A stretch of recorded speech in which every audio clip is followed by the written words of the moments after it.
আৰু এটা নতুন ভিডিঅ'লৈকে স্বাগতম।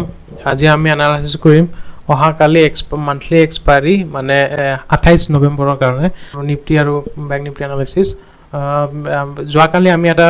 যোৱাকালি ভিডিঅ'ত আমি জনাইছিলোঁ যে মাৰ্কেটখন 24,200ত ক্ল'জ দিয়া চব প্লেন বনাই আছে। চ' নিফটিত আজি এনালাইচিছ যদি কৰোঁ তেনেহ'লে এতিয়ালৈকে মাৰ্কেটখন এতিয়া 2টা বাজিছে, এতিয়ালৈকে মাৰ্কেটখন কি হৈ আছিল, ৰেঞ্জ বাউণ্ড হৈ আছিল।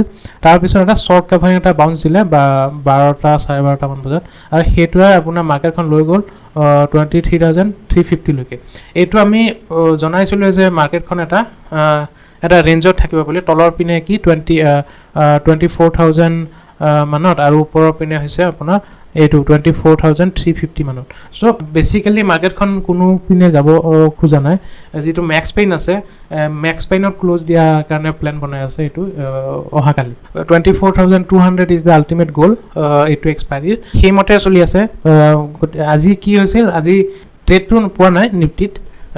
কিছুমান লৈ গৈছিলোঁ যোৱাকালি আমি কোল ইণ্ডিয়াত লৈ গৈছিলোঁ, চেইল ষ্টিল অথৰিটিত, এইবোৰত পজিশ্যন বনোৱা আছে আমাৰ। চ' আৰু অলপমান এডজাষ্টমেণ্ট আছিল, আজি এই গোটেই দিনটো এডজাষ্টমেণ্টতে গৈছে। তো আৰু PSU ছেক্টৰবোৰ অলপমান ষ্ট্ৰং হৈ গৈছে।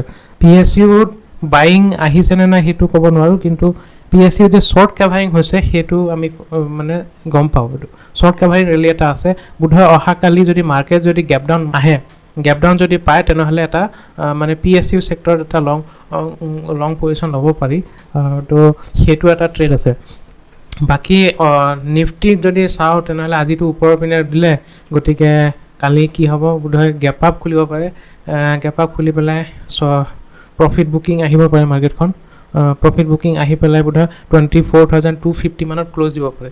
সেয়ে মুঠতে আল্টিমেট গ'ল এইটোৱে যে 24,250 এইটো ৰেঞ্জতে এক্সপায়াৰি কৰি দিয়া। তাকে যিটো মেক্স পেইন হয়, মানে কল ৰাইটাৰ আৰু পুট ৰাইটাৰৰ যিটো মানে তেওঁলোকৰ এটা অপশ্যন চেইনখন খুলি দিওঁ।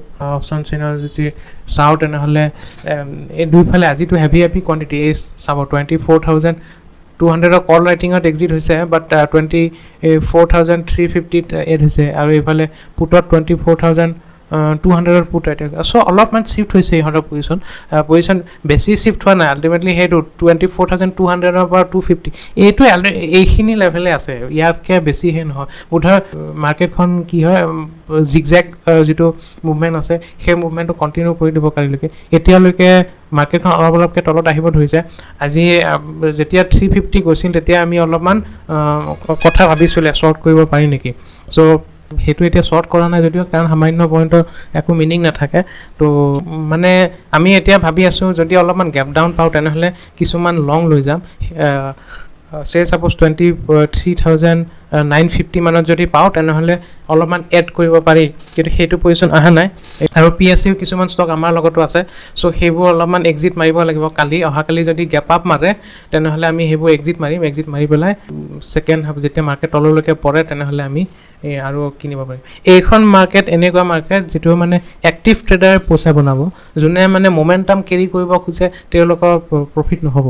যদি আপোনালোকে এভৰি ডিপ বাই কৰি গৈ থাকে মানে তেনেহ'লে অলপ আলফা ক্ৰিয়েট হ'ব, কিন্তু যিবোৰ এক্টিভ ট্ৰেডাৰ হয়, যেনেকৈ আমি এক্টিভলি ট্ৰেডিং কৰোঁ, তো আমাৰ কাৰণে অলপমান আলফা এটা জেনেৰেট হ'ব পাৰে এইখন মাৰ্কেটত। গতিকে সেইটোৱে নিফটিত এনালাইচিছ মানে যদি কওঁ গেপ আপ গেপ ডাউনতে গোটেইখিনি মুভমেণ্ট চলি আছে, আৰু অপশ্যন ৰাইট যোনে কৰে তেওঁলোকৰ কাৰণে ভাল মাৰ্কেট হয়। বেংক নিফটিত আমি আজি ভাবি আছিলোঁ গেপ ডাউন খুলিব বুলি, গেপ ডাউনো হৈছিল, কিন্তু এতিয়া ৰিকভাৰী লৈছে। বেংক নিফটি অলপমান ট্ৰিকি পজিশ্যনত আছে।